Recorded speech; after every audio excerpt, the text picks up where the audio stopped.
and welcome to another episode of Horror Movie Podcast Into the Minds of Madness with your scaredy cat Paul McWhirter. That's me. Sitting with me as always is your horror aficionado Chris Dicker. That's me. How you doing, dude? Pretty good. Getting closer to Christmas. Yeah, it's approaching quickly. Well, that's why we got the door open, because it's just too hot to close it. It's so hot. It's so hot today. It's one of those days. Santa, bring me an aircon, please. Yes, please. Yes, please, Santa. Please. Because we've got to turn the fan off as well. Yeah, exactly. Just for the mics. Yeah. So we suffer for our art. Yeah, exactly. You know it. And look at this.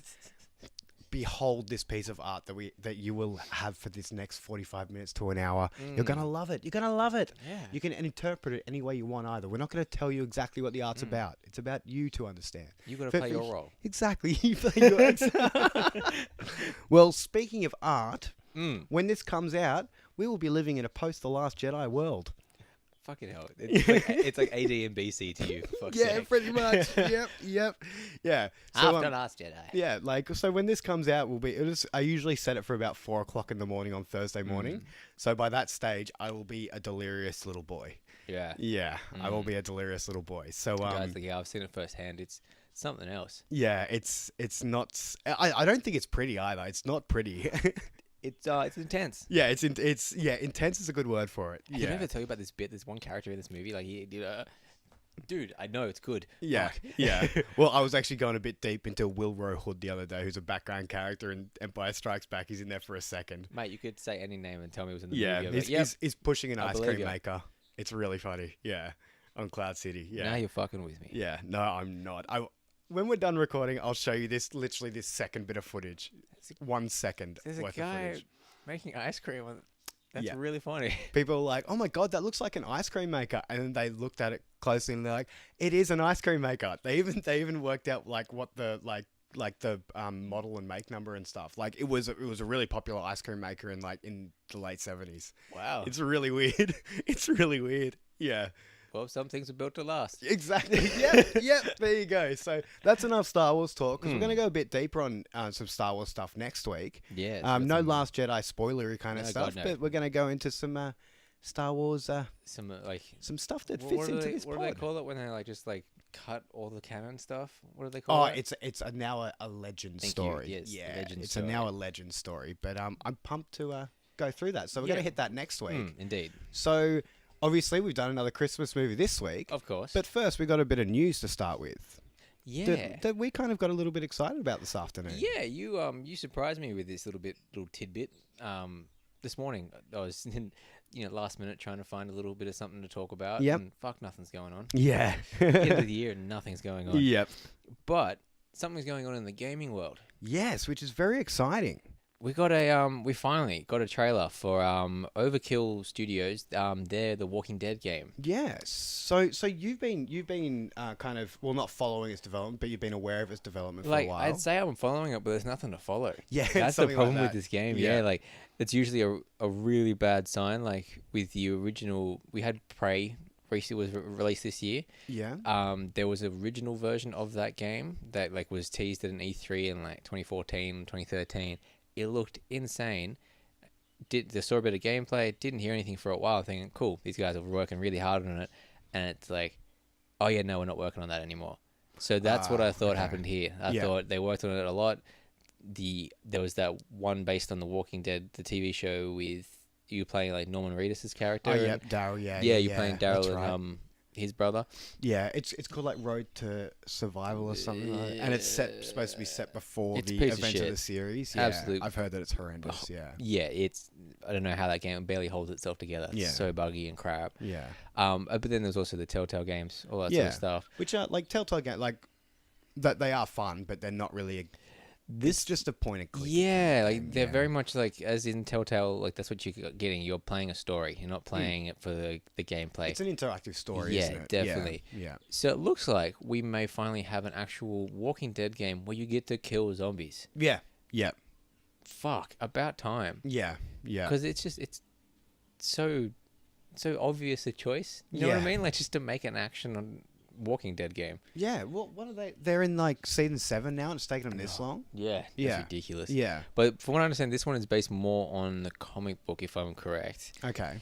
but not really any characters in it or anything like Yeah. that. Just kind of more moving itself away from the TV. I think it's trying to be its own thing, kind of like the Arkham, Batman Arkham games do. Yeah. Yeah. But this is interesting. It looks like it's going to be of course, by the guys from who did Payday. It's going to be a 4-player co-op first-person shooter. Cool. And to me, I just get that little Left 4 Dead sense go off, and I'm like, ooh, Yeah. ooh, Yeah. because I still play Left 4 Dead 2. Like that's seriously one of my favorite games ever. I don't play online. Fuck that. Too many dickheads play that game online. If anyone plays it, so yeah. I'm always looking to recreate that experience, get another one. So like, I've still got to get my hands on Killing Floor 2, which looks very much like that, and this looks like it could be somewhat the same. So I'm pretty sure I've got Killing Floor 2 on my Steam wish list. Oh dear. Sure. Yeah. Because that looks real good, that game. Yeah.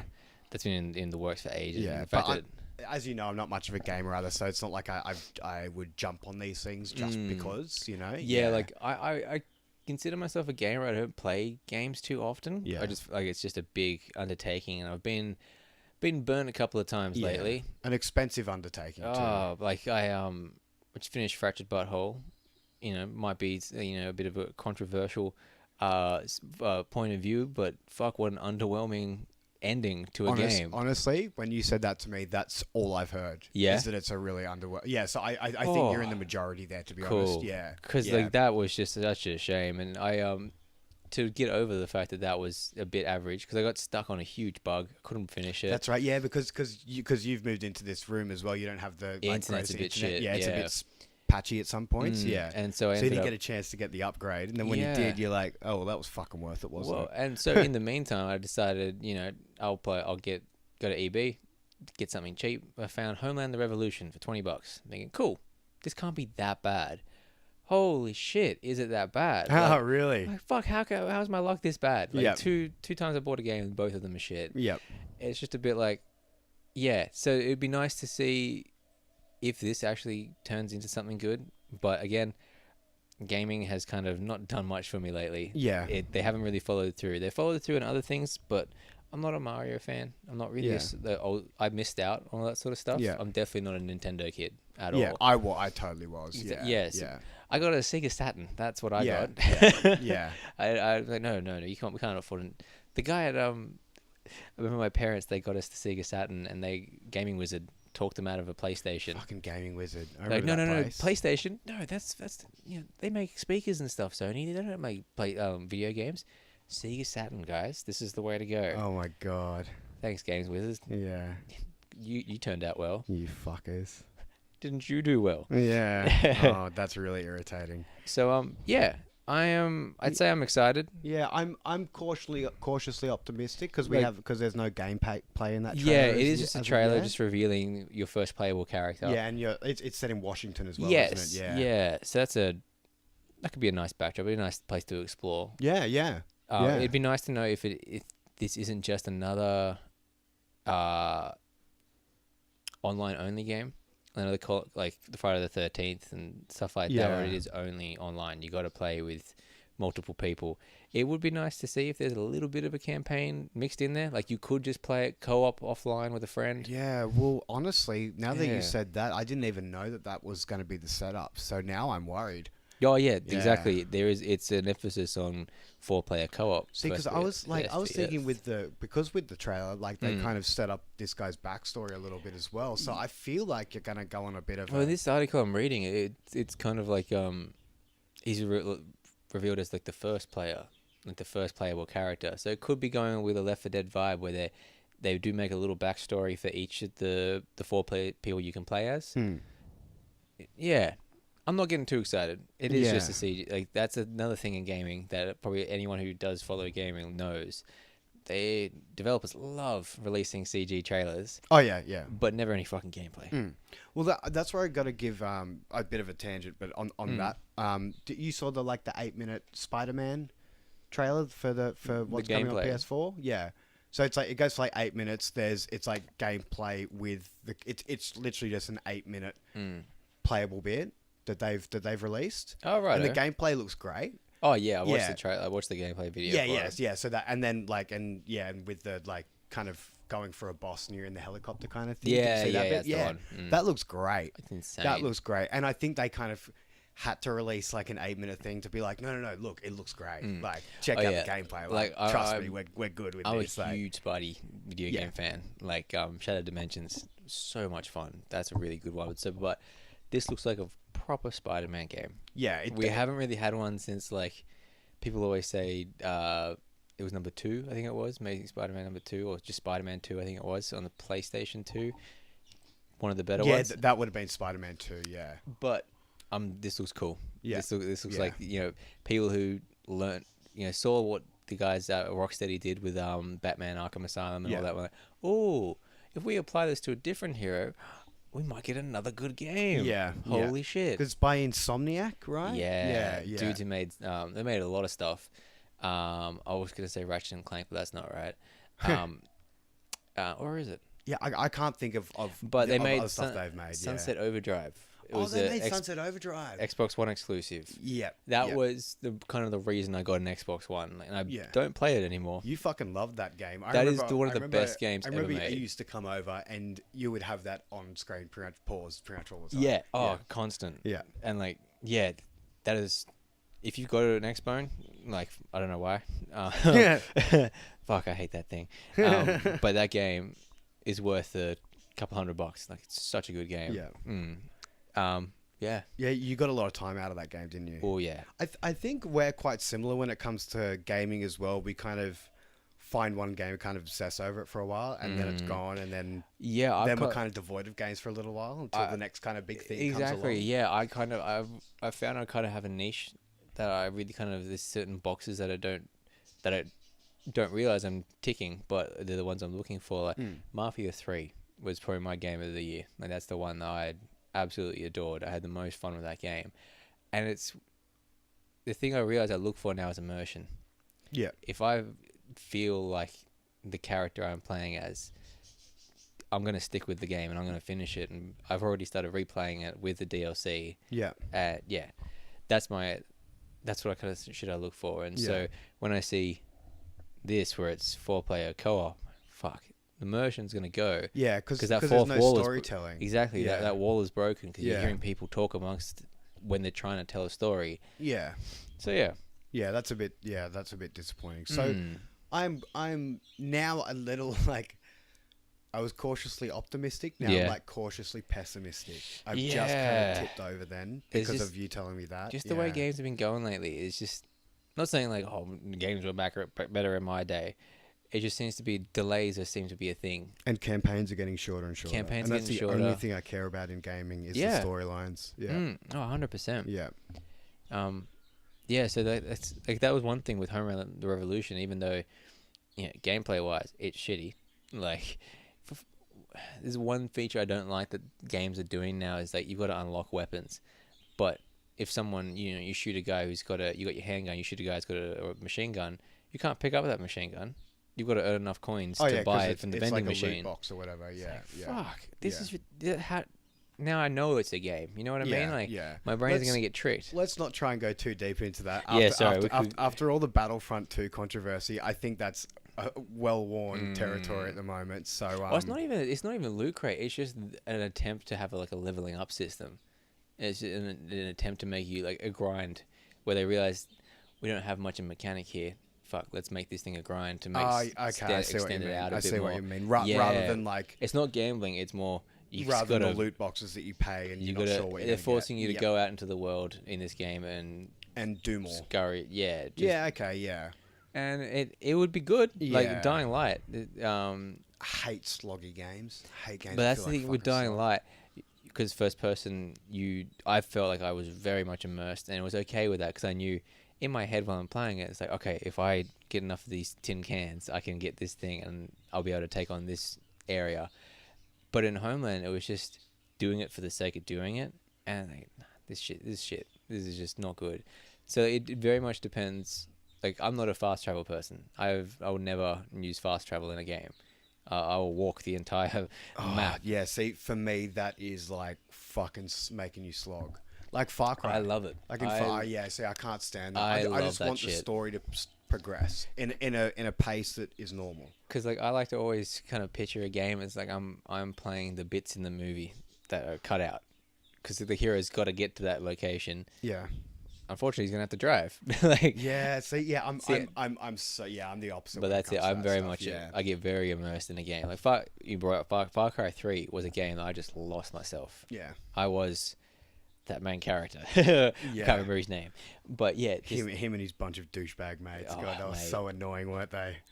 yeah, I just They were cookie cutter like yeah. early 20-year-olds. Yeah, like everyone it complained sucked. about that, and They sucked. they sucked, and I got it, and it kind of like I got the statement they were kind of making with it, but at the same time, Oh yeah, that they were kind of like dumb millennials kind of thing. in a yeah, way. and like him having to make such a huge choice, I guess, like to become this warrior and all that sort of shit. I reckon if anything, like fuck it, I'd be like, fuck yeah, I'm gonna be a warrior. Fuck these guys. Like, fuck my friends that I've known for ages. How did I choose these people? Yeah, Fuck, I've made some bad life decisions.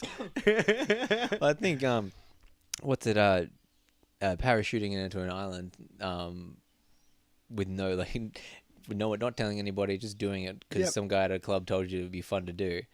I think you're already making bad decisions, Yeah, buddy. yeah. Yeah, your judgment is lacking. Yeah, your judgment is lacking. Sorry, I've been practicing my Palpatine voice, as you can tell. Thought you'd be trying to do a Snoke voice, mate. Ah, yeah. I am an original character. I Sorry. keep telling you, I'm not Mace Windu. All right, no more Star Wars talk. Yeah. So that's our. Well, we haven't really talked about video games before, so we kind of wanted to like talk like, about The Walking Dead, and then kind of just talk a little bit about games a little bit. So 'cause, I love me some games. yeah, I love me some games. I'm realizing 360 is like the best, Kind of most reliable, I think, game for like selection of games. yeah, for libraries and things. For game Even like a libraries. game like Binary Domain, which sounds like it should be a shitty. It sounds horrendous. Yeah, third-person action game taking on AI. It sounds like a random name generator. It is the most fun in the world. Like I had so much fun finishing that game. Yeah. Like it was kind of like iRobot but good. Yeah, yeah. So yeah, I like games. Yeah. Just thought I'd share that with everybody. Well, yeah. See, I'm a platform boy. I'm a platformer boy. So yeah, that's where it comes into. I missed out on the Nintendo time when platforms was such a big thing. And So like Force Unleashed and stuff like that kind of style platforming. I love really that like. shit. Yeah. But I find it so hard to like go play in like Yoshi or something like that. Oh yeah. Okay, or like any Mario even. fucking love Yoshi. Like everyone's losing their mind for Mario Odyssey, but I probably wouldn't play it. Like I don't see myself ever buying a Switch. Oh yeah. No, that's understandable. And that's just me. I think it's not your. I missed out on it. Yeah, you're not really the demographic. Yeah. Which is a shame because I do feel like I want to play these games, but Yeah. even last night I was at my mate's place and he was showing me the new DLC for that Zelda game. Yeah. Fuck, I was bored. See, but like with something but with something like Zelda, I think with like the sloggy kind of stuff, that would be right up your alley. Oh, So that's what's strange. No, it was more. It's just the way that those games are presented, where they don't do dialogue. It's just still the text boxes. And I'm like, oh god, this is boring. How do you put up with this? That goes against your immersion theory. Yeah, that breaks me, and I find that so hard to get in. That makes complete sense. Yeah, now that you say that. Gameplay, I played it for a bit. Fuck, that's a good game. Yeah, It's really fucking good. Yeah, So, see, like I really wanted to play it, but if I got a Switch, I'm not sure if I would, just because I've heard of the slogginess. yeah, of I think it might be like my Xbone, and it'll be just in a drawer. Yeah. waiting for something better to come along. Well, like I'd for sure get Mario Odyssey. There's a whole lot of like really cool indie games on Switch as well that I'd be like, yeah, maybe you should look into some of that and see if it. Not like I'm trying to sway you to buy a Switch, but you should check out some of the indie games. I think they'd be really cool. Like, ARMS are pretty cool. Oh yeah. That was a cool I one. think that's a kind of game that kind of get people got bored of kind of quickly. Yeah, the novelty runs out pretty quickly. Yeah, the thing with like a lot of the those kind of smaller ones, it's very much a mechanic, and then it's once you've got your feel of that mechanic, there's nothing really else There's not much in that else. game. Yeah. Like I've never met anyone who's a die-hard Goat Simulator fan. They're not someone who's playing that for Goat 6 Simulator, hours at a time. God, that just reminds me of that re-edited, me with like all the dubstep underneath it and like the train simulator as well. That one, yeah, fuck, it's so funny. God damn. Yeah. All right, there's your video game talk. Yeah. but we just, we needed to slot that in somewhere. Yeah. And, we're not big Walking Dead fans, but I really like the universe. I just want them to do a cool story in it. I think I said it before. I got the first 4 volumes on a graphic novel. And enjoyed it. Loved everything about it. But I think it's kind of like a little bit of hipster in me. Once something becomes too oversaturated, I lose interest. And it's like when everyone's telling me, when someone comes up to me and says, dude, you got to watch this, and say, I was here before. It was like, it's such a hipster thing to say. Like, I was here before the TV show. Fuck you. Like, don't you dare recommend me this show. Yeah. I think that's what turned me off. It people kept recommending it to me. It's like, and especially when there's so much gold in the graphic novels, and then they're just fucking with the story on the TV shows. Yeah. Like Shane dies in like the end of the first volume. Yeah. Really early on. I'm pretty sure he dies in the second season of the TV show. Yeah, last episode of the second season. Was it last episode, was it? Really late. It might not be the last one, but really late. No, it was the second last, because that's what started then the Horde came. Oh, yeah. But it's like, fuck, can you drag out a storyline anymore? Yeah, that's fair. All right, we keep rambling. We got to talk about something really good. Fucking love this movie. This is fantastic. We just watched 2015's Michael Dougherty's Krampus. Fuck yeah. What do you think? You enjoy it? Fucking hated it. I loved it to death. That's 2 weeks in a row, man. Dude, something about like Christmas brings out something good in horror. There's like, I think there was something I mentioned to you as we were watching that because it still has that fantastical element of like an old myth coming to life. I love that shit. I love that shit. Definitely. Yeah. It just bringing that legend to life and bringing it. It's like, oh no, it's real. Yeah, like that's cool. And I mentioned Michael Dougherty. He did Trick or Treat. Yep. Trick or Treat. Trick or Treat. Yeah, the man knows holidays. Knows how to like capture a season and put it on film. Yeah. Like, and from the bickering family to like being like, showing the real that aunt that I can't stand. Like the way that he showed the reality of it with the Christmas cheer pasted all over the top of it, just smeared on there, and that was fantastic. Like the opening with the people running into it's a Christmas song, a really nice, charming jingle. Yeah, and then just the Black Friday shoppers. Yeah, the Christmas shoppers just stomping out people. And just all in slow motion. Yeah. So great. So goddamn good. Yeah. So that's very much the tone. It is definitely not a horror comedy. Definitely not a horror comedy. But it is very much punctuated by laughs. Yeah, he knows how to inject humor into it. Yep. I shall read the synopsis on the cover. Booty. Mm-hmm. I wasn't expecting that noise to come out here. Mate, neither was I. All right, so Krampus, 2015. We've got a little blurb from MTV, of all people. Of all people. Like MTV's a thing. A devilishly entertaining nightmare. I'd agree. That sounds about right. Yeah. Mic adjustments. How are you, Mike? Nick. You better watch out. That's the title of our last film. Yeah, fantastic film. Monstrosities. Right. So, when his dysfunctional family clashes over the holidays, young Max is disillusioned and turns his back on Christmas. Little does he know, this lack of festive spirit has unleashed the wrath of Krampus, a demonic force of ancient evil intent on punishing non-believers. All hell breaks loose as beloved family icons take on a monstrous life of their own, laying siege to the fractured family's home and forcing them to fight for each other if they hope to survive. Featuring an ensemble cast that include Adam Scott, Toni Collette, Alison Tolman, and David Koechner. Koechner. Yeah, that's a hard one. You got a weird last name, bro. Took me a while to learn that one. This is a wonderfully dark and subversive must-see film. Nice. Oh, that was a quote from a website, not even a blurb, a synopsis. Something called WeGotThisCovered.com. The whole synopsis is actually at... Oh, wow. Interesting. That's weird. Well, that's They're like, oh, well, if we don't have to do the work. Cheers, boys. Yeah. There's a case on the way for ya. Yeah. Man, the cast of this film is fucking incredible too. Yeah, like Toni Collette. Like, oh man. Just to start off with. How can you say no to Toni Collette? And in it elevates what could have been a really silly movie. Yeah, yeah. brings it up. Man, and Adam Scott, like, fucking blew me away in this too. I love that game. Honestly, this made me start thinking like, why haven't I ever thought Adam Scott for a superhero? He could totally do a superhero. I could see him like as a bit of like a detective kind of role, like you know what I mean, like in the like end, that kind in the snow, and he's got like the flicked up jacket and all that. I'm like, yeah, I could see him doing a final stand. Like that'd be cool. Yeah, I'd love to see him in like a serious thriller. Like, because I mean, well, he reminds me completely of like, he's the same kind of actor as Paul Rudd. He's that kind of guy. Like, he can pull off like heavy dramatic stuff. Yeah, he's flexible. He can. Yeah. Like, his role in 6 Feet Under is heavy as hell. He's heavy. It's so heavy. Yeah. Wow. Yeah. He's dating Michael C. Hall's character, Dexter. Dexter dude. I know he's so in it. That's good. the only thing I know about that show, that Michael C. Hall is in it. Yeah. One of my favorite shows of all time. I love that movie. Yeah. And just seeing Adam Scott pop up, I'm just like, what? What are you doing here? He's just got so much range. Like, I could really see him. Yeah, I really want to see him in like something in where he's getting paid shitloads for it because he deserves it. You know, that kind of thing.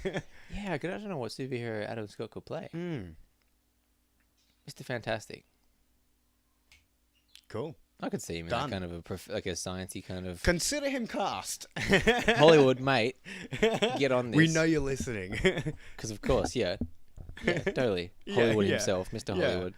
So, man, this movie was a huge surprise for me. It's a treat, isn't it? Yeah, like I think it was the same thing as last week as well, where I had no idea what I was expecting. Yeah. And having such a good cast, I was just like I was all in right from the start. Yeah. Like, I was like, I'm in safe hands. I've seen Trick or Treat. So I know the director. Yep. And because he wrote this as well, right? He wrote this along with, he's got some there's a couple of people, Yeah. But yeah, I was like, I'm in safe hands. I like the cast. Let's fucking do it. Do you like that it wasn't an anthology as well? Because Trick or Treat was an anthology series. Yeah, it was too. Yeah. It's nice that that's what took me by surprise first, because I went into it thinking when I bought it that it was going to be just another anthology. Like a bunch of stories about Krampus kind of thing. Yeah, and pleasantly surprised that it was a kind of family drama, dark comedy, Christmas horror. Yeah. Well, it was also like, but it also did kind of jump around in styles too. Like when the grandma Omi is telling the story of how she first saw Krampus, and it goes into animation. That was beautiful. That animation was gorgeous. It was a very, very beautiful mix of like stop motion and 2D animation. Yeah, very cool. Yeah, it was great. We should probably like explain like who is in this family. So we've got Adam Scott and Tony Collette. Actually, even better. Do you want to give a rundown of what Krampus is? Because I actually don't really know much of the Krampus backstory. Mate, you caught me off guard here. I can't just press a button and the history of Krampus. There it is. What some of the internet? Is that how you do it? But kind of the way the grandmother explains it is like he's the shadow of Santa. He is. St. Nicholas, He is the one, as she says, and as kind of like the legend goes, that he's there to punish. He's not there to give you anything. Yeah. He's to punish you for your misgivings throughout the year. And, it's very much like, I think one of the things is that he'll snap you up and put you in a copper pot, and keeps you in that. And shit like that. It's very, very fairy tale. Very kind of fucked up in eating children. And it's a very, if you look back on it, that tale of Krampus and Saint Nicholas is really twisted. Yeah. It's a very Yeah, I guess history. You scary. Yeah. Well, the story of Krampus it started in kind of like Eastern Europe and stuff. Very much so. Yeah. Which is perfect that Adam Scott's like his mum's actually German. Yeah. So there's Adam Scott and Tony Collette. They play the parents, Tom and Sarah. Yeah. Then we've got Omi, who plays Adam Scott's mother. Yeah. Who is the German grandmother. She only speaks German except for a little bit when she doesn't. I knew it. She was fantastic. Yeah. She was such a kick-ass grandma. Yeah. She was awesome. And I loved that she only spoke German. Yeah. It's just this nice bond between Adam Scott and his son Max. Well, yeah, with Max especially. Yeah. Beautiful. Yeah. Mr. MJ Anthony. That's who That's played right. Max. Yeah, and it's not M.J. no, is it's it? EMGA. EMJAY. EMJAY. Yeah. Yeah. But we got then the family turns. Oh, sorry, and their daughter as well. Sorry, Beth. Yeah. Stephanie. Sorry, your last name got cut off, and I'm not going to click the link because my phone is shit. Yeah. So there's the family. Then Her Tony Collette's sister. yeah, Their family pops over. so we got Linda, played by Alison Tomlin. Tolman, yeah. Sorry, Tolman. I love Alison Tolman. That's so all right. Yeah, much. fucking IMDb. They're cutting off the last couple of ones, so it's just a stab in the yes. dark at the moment, so, guys. Yeah, you've got to guess. I'm just guessing. Yeah. So we got David. Kechner. Yeah, that's it again. Yeah. Just Kech. He plays Uncle Howard, and there's Howie Jr. Oh my God, Howie. He doesn't have one line.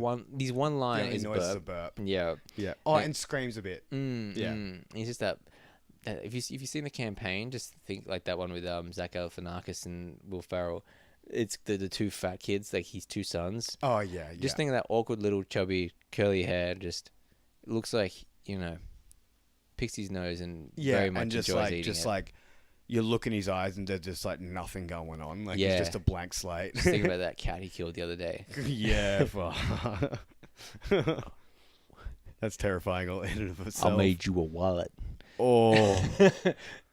At a Actually, point. his voice just At came a out point. that That's yeah, because he doesn't speak at all. Then he's just like, "Hey guys." You'd make a great handbag. Oh, Jesus Christ. That's enough. That's how you make someone uncomfortable. That's enough. And then there's the two girls, Stevie and Jordan.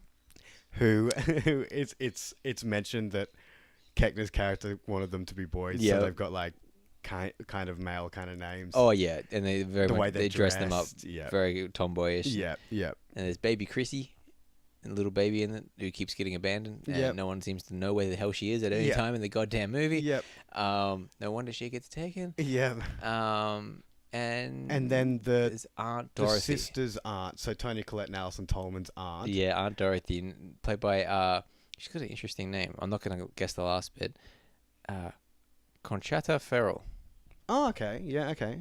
So You said, what's her name? She's in 2.5 Men. she played Bertha. Yeah, Sorry. she's like a nanny, not a nanny, like a housekeeper. She's a housekeeper. Yeah. I didn't watch it nearly enough of it. Yeah. Yeah.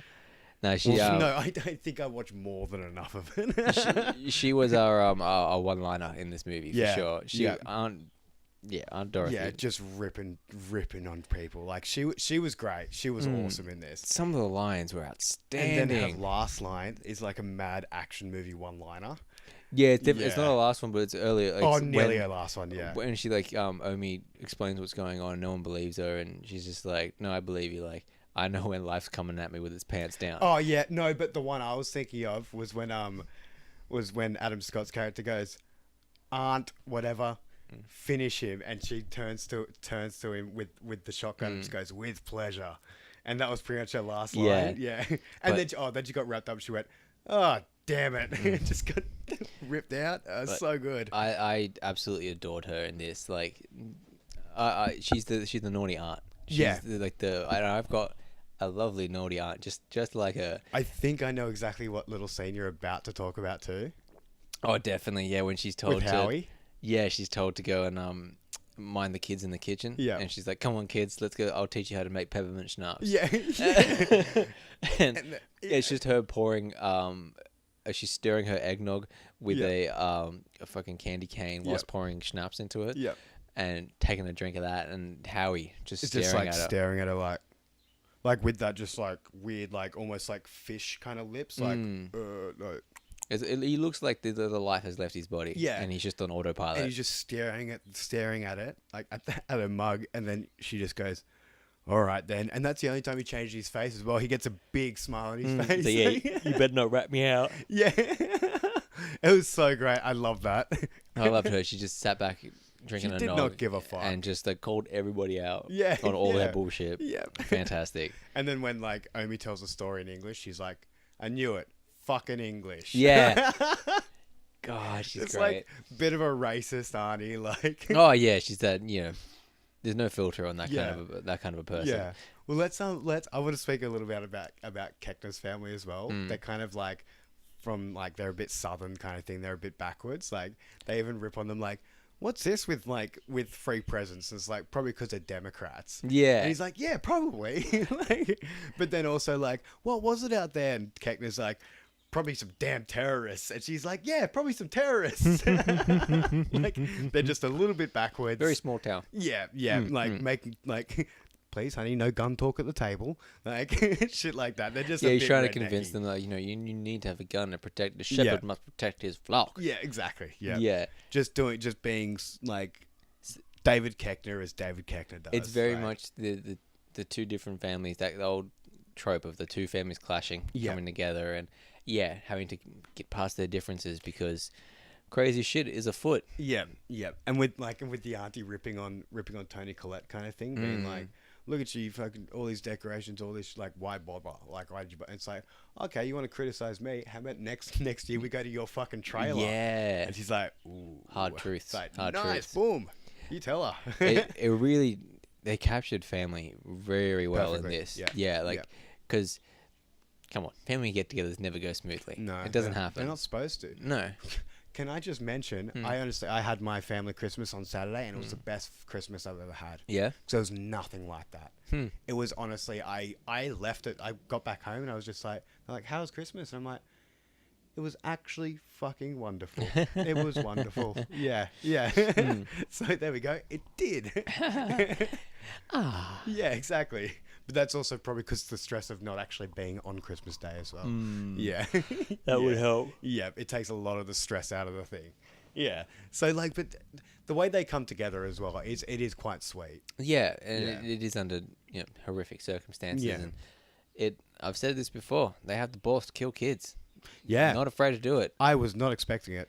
There is no line. They killed like 3 kids before they even touched it at all. Yeah. I'm glad you noticed that too. Yeah. It's strange, isn't it? Yeah. That doesn't often happen. No. Like, I think who was the first adult? Oh, I guess They aren't. aunt, and then Yeah. cock, just jumping on the back. So that was Good plan, mate. That was after the daughter was gone. Howie. And Howie'd gone. And Jordan. And Geordie. Yeah. But Stevie was still there. Stevie got regurgitated. And then big Arnie got pulled out, and then all the adults got picked off. Yeah. After that, yeah. So what kind of like what happens in this? What sets the whole thing off is that Max is the only one who still believes in Santa. He writes one of the sweetest letters. To He Santa. does. Like he still. Man, it broke my heart. It actually broke my heart a bit. It's good, isn't it? It yeah, really it's gets really you. sweet. Yeah. He's still trying to capture that Christmas that he's always had. You know, no, everyone's too preoccupied with doing other things. He wants everyone to sit down and watch Charlie Brown with him. Yeah. And it's his Omi who's the one who is keeping his belief in Santa. Yeah, and has kind of instilled the Christmas spirit in him. But also the warning as well of losing your hope. Yeah. Losing your faith. And the shitheel cousins read out his Christmas list steal it and from him, and it's reveals this sweet thing of him just wanting everyone to just be happy. Everything to work out for them and all this sort of stuff. Did you also notice, like, just with the letter, after the bully cousins had read it out, like when you put it in the note, did you see right at the end it said, "And thanks a lot for Omi"? Did you see that? No. So that would have been That was a nice touch. after the cousin bit. So it's literally he's like asking for these things, but he's like, "But thank you for Omi." Yeah. Like that's really sweet. Yeah. It was a very sweet moment. And Yeah. he unfortunately is so disillusioned by what's happened and everyone else's lack of faith, and that he rips up the letter, throws it out the window, and unfortunately unleashes Krampus. Yeah. Well, unfortunate for him, fantastic for us. Very fortunate for Krampus, I think. Oh yeah, I think he had a ball. Yeah. He had a grand old time. Yeah. Yeah. I want to talk about. I don't want to give away too much of, I guess, what happens. Like, we got to talk about the creatures. Krampus's helpers. Let's hit this. Yeah. So first one we saw. Well, I was gonna say first. It was very clever how he mixed, like, revealing the monster too early, but not revealing it. Yeah, like in no detail kind of thing. Just in being like either behind something, so you only saw like his hooves. Well, the first time we Or- see him is when Beth Or leaves. when he's like far enough away. Yeah, Yeah. that's what I was gonna say. That's Yeah. when the first time we see him is when Beth leaves in the middle of the blizzard and all that, and we see him just land on a roof Yeah. across the street, and that is and him chasing her down from rooftop to rooftop. Yeah. Love that. Yeah. That was fantastic. Great, because it's just like a silhouette. There's like hardly any detail or yeah, anything. and it just introduces that. Holy crap! Something really strange is going on. Yeah. And yeah, that was fantastic. But we get to, and then later on, he's revealed right at the end in all his glory, breaking Yeah. through the chimney. it's where him and Omi get to see each other, and that bit is awesome. Like with her, just like the way she clenches her fist, like I'm ready for this. Let's fucking do this. Yeah, who's gonna finish so it? good. Yeah. Yeah, but Krampus isn't alone on this quest to fuck your Christmas up. Yeah. He's got his helpers. He got a team to fuck your Christmas up. Man, fuck.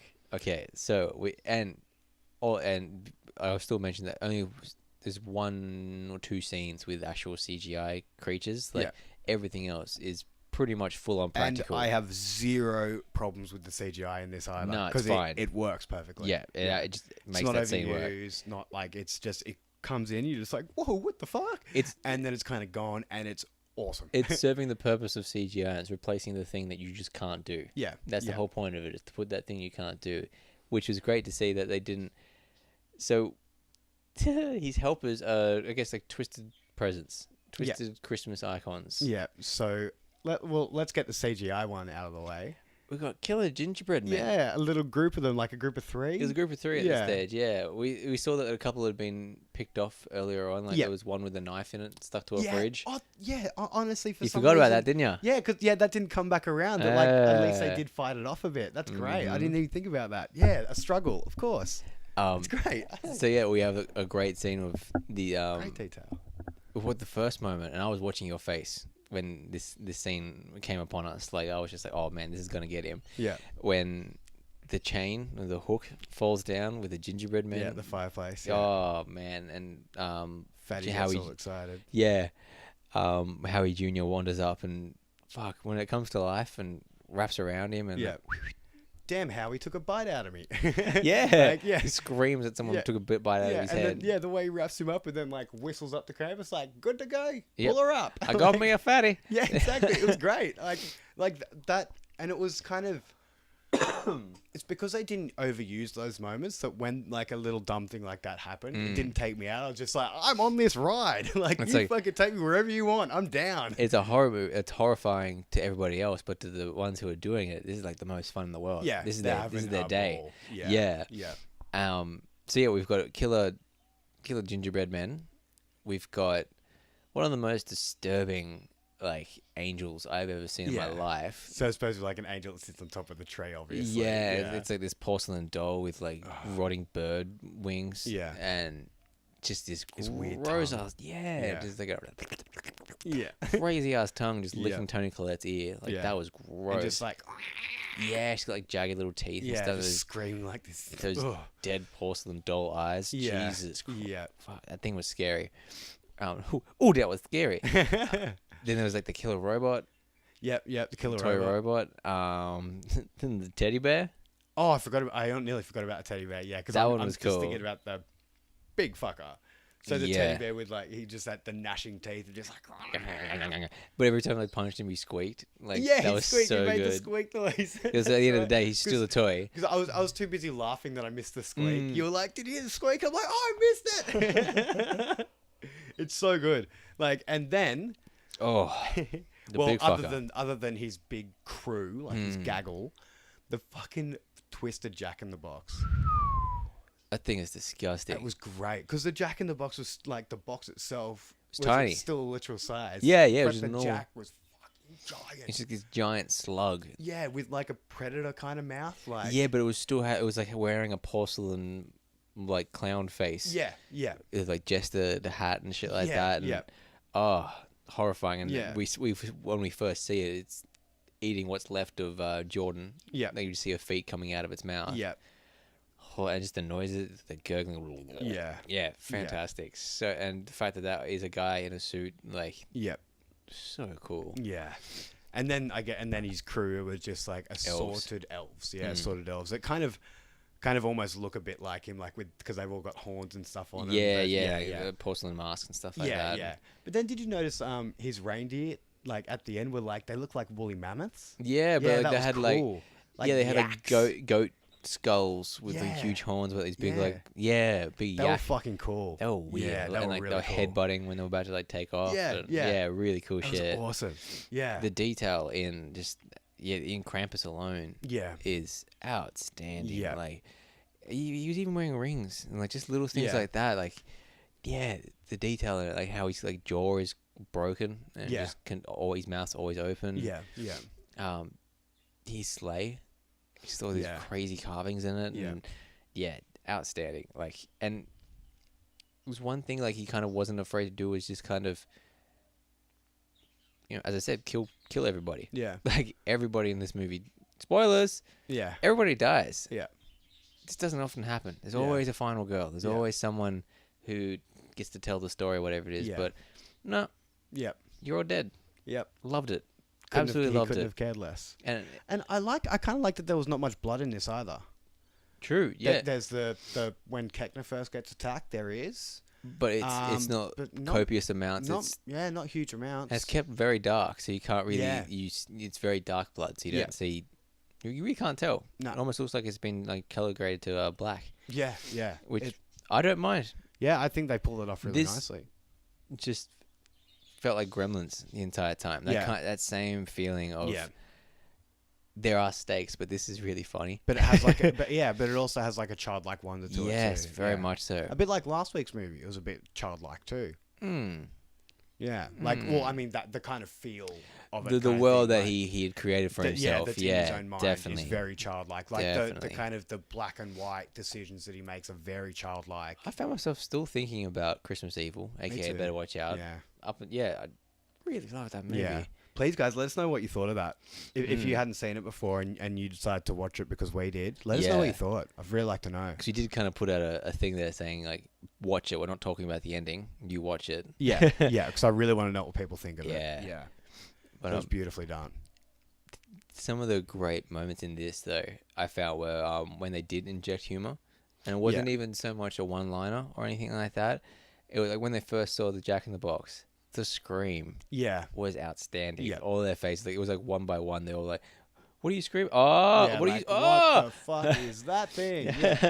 Or when Adam Scott started getting attacked by the robot, and he's like, "Oh, Jesus!" Like he's just like, he's just so exhausted by it all by this stage. He's like, "Fuck, another one!" Like, and I've said that before. I love when it's just a human reaction to something. Yeah. And like the great one is when and Keckner's like gung ho-ness as well. Like Well, but when Keckner jumps on the Jack in the Box that's being pulled out with Aunt Dorothy, he's just like, oh great. Yeah.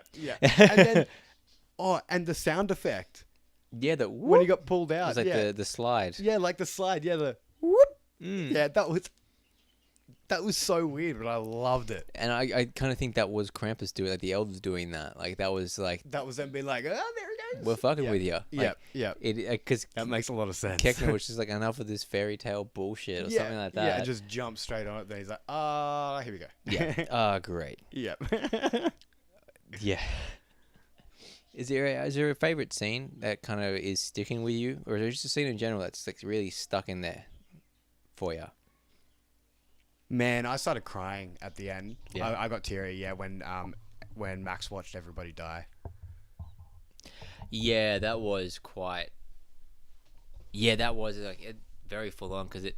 Just because I wanted them to win so badly. Yeah, it was overwhelming to just see them all getting fucking picked off. Like that really overwhelmed me. And like at first I thought like, I was just rooting for them the whole time. At first I'm like, oh Adam, like you don't have to stop, just keep running. But then it's like, no, he has to, because they're just gonna keep coming. They're gonna take them all off one by one really quick. And then it made sense that they all got picked off really quickly. Yeah, because those things weren't stopping. Once they got rid of Adam, they're just gonna come back at it. And that was. It's good that it didn't get dragged out. It didn't get turned into this thing. Like, Tony Collette, just all she gets to say is, I love you, and thump, she's gone. It wasn't this whole protracted, like... Yeah. Scene. It just takes you by surprise. Yeah. And, love nothing more than to be completely surprised in a movie. Yeah. Yeah. Well, should we spoil this and talk about the ending? Because I kind of want to talk about the alternative. Definitely, yes. We watched both endings. I Yeah. didn't realize there was an alternate ending. For Yeah. it. And there wasn't that much different in it, but it definitely made it like visually and what actually happened. There's not much of a difference, but what they did change was really interesting. Yes, it did have an impact when. So in the, if you've seen it, you know. But at the end, Max, he was left as a reminder by Krampus. He was going to be left to survive and go on like Omi did. Yeah. But he hears Stevie crying and screaming for help, and as she's about to be taken by Krampus as they're loading her on the sleigh. Yeah. And he goes, "Hey, fuck you, buddy. You know, that's my cousin. Yeah. I don't care if she looks like a dude. It calls me Maxi Pad. Yeah, exactly. Yeah. Fuck you. You Fucking can't love take her her for it, all right? Yeah. Yeah. Only I can fuck with her. Yeah. And Krampus is like, oh yeah, go on, but do your heartfelt speech. I'm just gonna laugh in your face and throw you in this fiery pit. Oh no, but the best part is like what I loved is that Max starts crying and Krampus with his like big fucking long nail touches his cheek. Takes a tear. I thought it was almost like he was going to be like, okay, you did it. Like, yeah, it was just better to be one of those moments where like the wind, the snow flies up and everything's back to normal. And everybody like, and all of his like goons were all silent and stuff, and he just turns to just starts laughing. Yeah, he's like, all right, in you go, and just throws him into the pit. It's he just grabs like, his head. Oh and throws fuck! Him in. Yeah, so good. Yeah. But that's when he wakes up. He wakes up. Yeah. And you're like, oh, this is just a dream. That's this bullshit. Yeah. But he comes downstairs. Everyone's alive. It's Christmas morning. It's all sweet. They're in their PJs and opening presents. And he opens his and sees the ball. The bauble. The bauble that Krampus had given him. And that Omi had been given one back when she was a child. Indeed. Like Krampus had given it just before he dropped him into the... Yeah.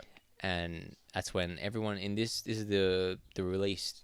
Actually, and sorry, just before he gets thrown in as well, he throws the bauble back at Krampus, and that's what causes the... Exactly. Yeah, that's... Yeah. I like that. It was a nice touch. Yeah. But yeah, he opens it, and he kind of realizes what's going on, and everyone kind of stops and looks, and then they have kind of like a flashback in their head. Yeah, like a realization kind of moment. It's like, hang on, we were dying. We were fighting fucked up things. What's going on? And he looks at Omi, and Omi looks at him. And it's like this knowing look. Well, that was the other thing. It wasn't as knowing. That's it. It was just, they just looked at each other. Just looked at each other, yeah. And then they all kind of turn and look at the camera. It pans out. As it comes out of the window, Yeah, and it's revealed. They are in Krampus's workshop in a snow globe. Yeah. Great. Nice and Twilight Zone-y. Yeah. But the alternate is the exact same scene. Yeah. Except for when we get up to when Max opens the present and gets the bauble. No one else sees him do it. Yeah. So everyone is just continuing on opening their presents, having a good old time. But he looks at Omi, and Omi just kind of nods. She gives it a nod, like rather than just looking at him like in the other one. It was just a nod. And he they're turns, kind of just like a bit like they're kind of... He's a bit shell-shocked a little bit, and everyone's still just having a good time, and then it keeps just panning out. And goes, but it does the same thing with the big snow globe. So I was really surprised. Not much of a different in the look of the ending, but man, it gives it a completely different thought. But when we watched the ending, the original ending, I was thinking, oh man, maybe it would have been better if only Omi and Max had done that. I'd noticed that, and when I saw it, I'm like, no. The other one has so much more impact because it's a shared confusion. Yeah. So like I kind of got the feeling that like obviously Omi knows exactly what's happened because she's been through it before. Max knows exactly what happened because he woke up being like, oh, you're all alive. But I get the feeling that all of them just had like they don't know. No. But inside they know something fucking weird happened, but they don't know. As soon as they see that bauble, something oh shit triggers it. Yeah. Which was, that's quite the fate to leave your characters that you just spent this an hour and 40 minutes with. That's quite a fate to leave them with, and I loved how this movie ended. Me too. Yeah, me too. I couldn't see it ending any other way. Yeah, like I could not. I don't think this could have worked if it ended with them getting away.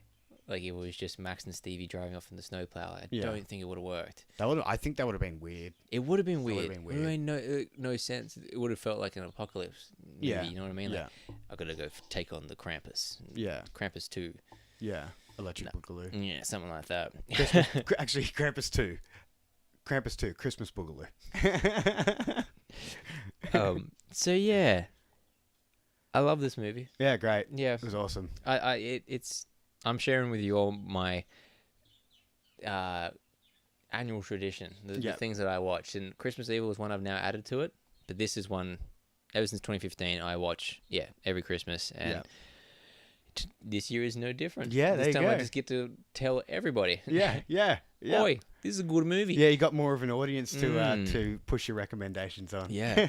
So would you say it would be something you'd watch alongside Gremlins and Christmas Evil in December next year?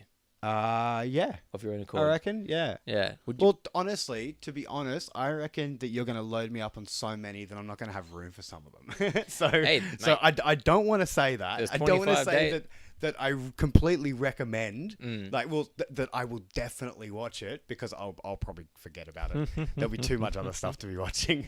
Yeah, man, there's so many Krampus movies. But also the best part about next December, is there's no Star Wars movie coming out, so I can focus on some horror. Oh, Christmas really? movies. There's no solo one? No, Han Solo comes out in May.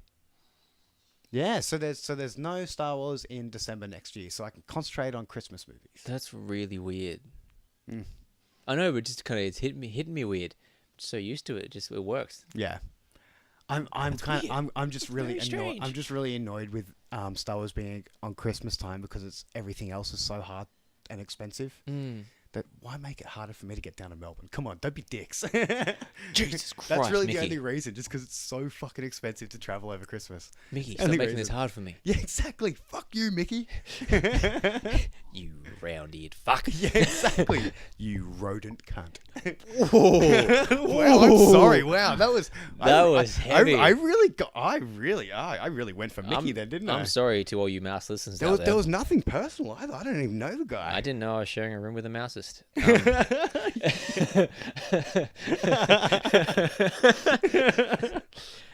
hate him.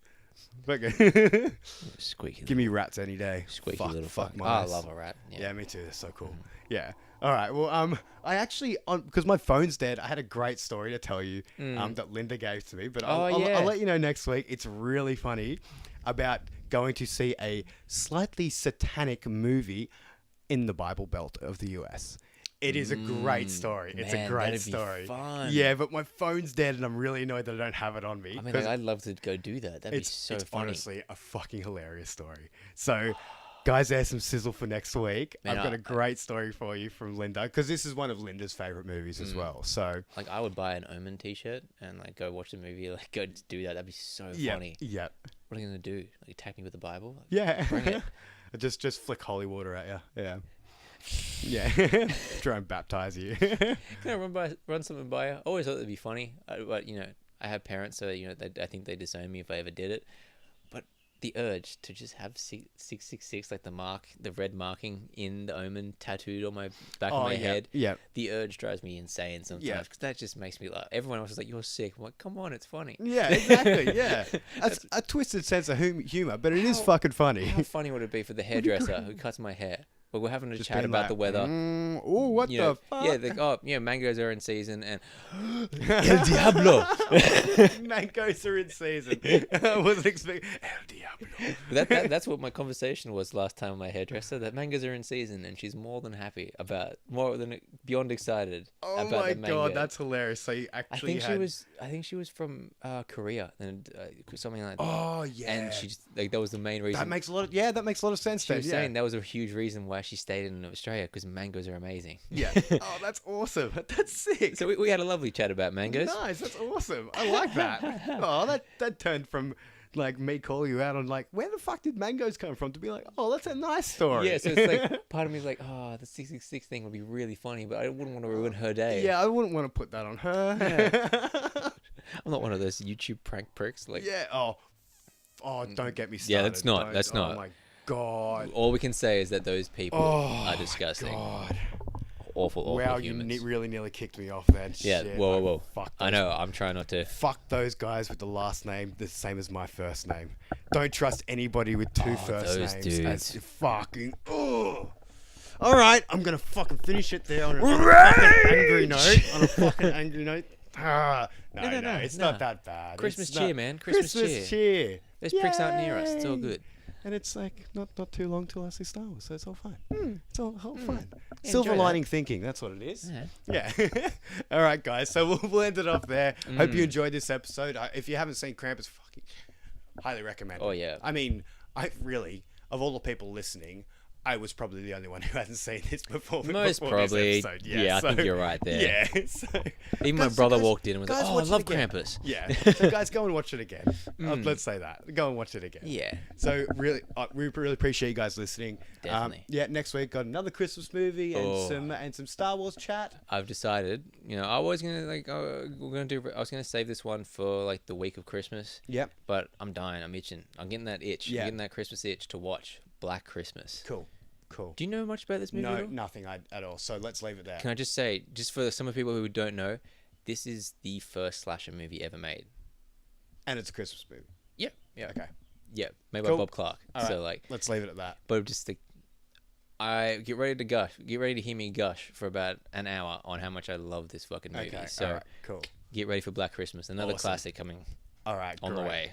All right. Awesome, guys. Well, we'll see you next Thursday. Mm-hmm. Have a safe holiday period. Yep. 'Cause, Season's greetings. I mean, we'll see you before Christmas hits, but Well, you'll hear us before Christmas hits. yeah.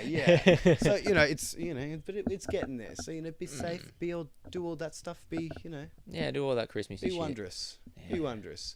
Be Just- wondrous. I like Just that. walk around with your heart full of Christmas spirit. Ah. Yeah, I think that's the moral of this movie, isn't it? What the fuck? That was really... So I'm just going to say, guys, that as Chris made that noise with his mouth, his phone vibrated really fucking weirdly.